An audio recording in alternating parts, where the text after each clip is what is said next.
That was it. I was waiting to get myself a gun so I could kill a lot of people. But thankfully, I wasn't alone in that darkness. That best friend who had saved me, I was sleeping in a shed, he saw this place that I was in. Even though I had stolen from him and lied to him and taken his belongings and ruined it all, he didn't care. He still brought me in and showed me acts of kindness.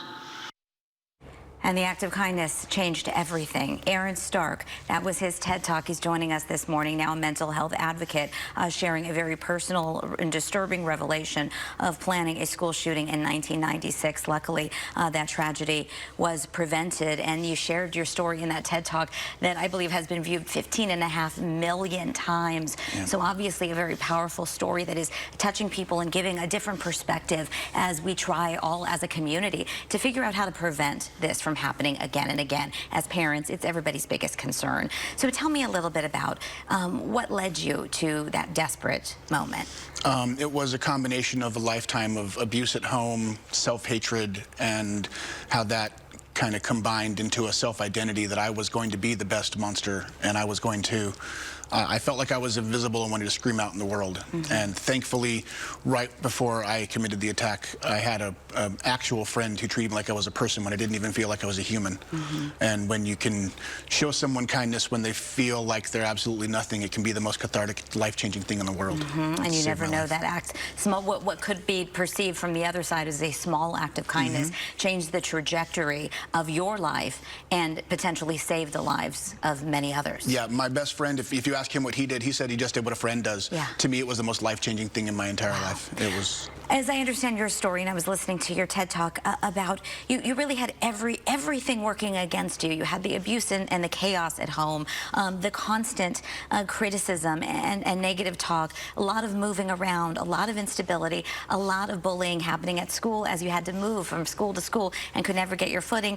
And you did turn to resources. You did reach out to social workers, and nothing in the system that was set to protect you worked. Yeah, it was. In fact, it was the opposite. Those were some of the most toxic times in my entire life. They said the first time I reached out for help, I reached out to social services, called them on myself, and they brought in my mom with me, who was my abuser, and they sent me home with her, and that was the most toxic time ever.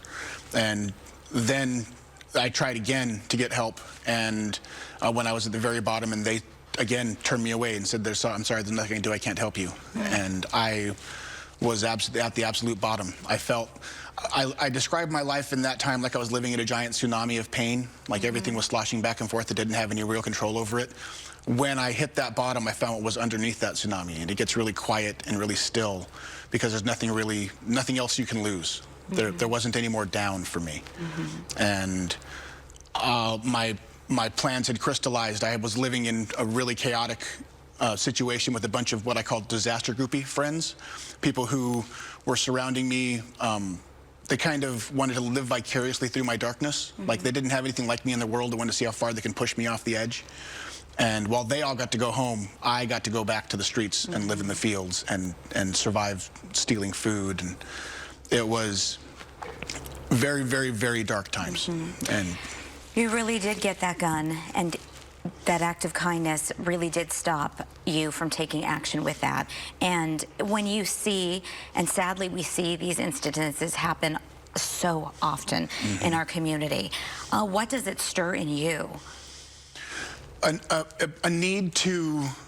I feel like what we really need to do these days is listen. We have a whole generation of kids who are screaming out in pain and screaming out in anger and violence, and they're using the languages of aggression to try to communicate their pain. And if we can try to see the kids who are screaming instead of just listening to the words that are being screamed, then maybe we could try to reach the source of the problem.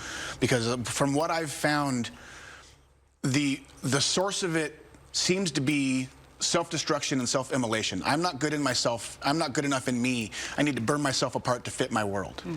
And that manifests in extreme violence on one end, or on the other end it could manifest in a model throwing up in a cup before a photo shoot. and that's not different. That pain is the same. It's just two different expressions of that same depression.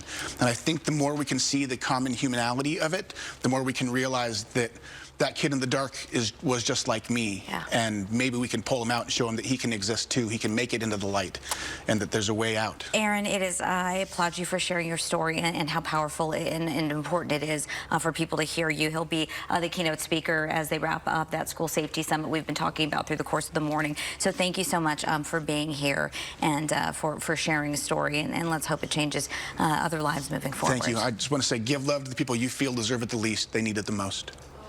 Great reminder. Thank you, sir. Thank you.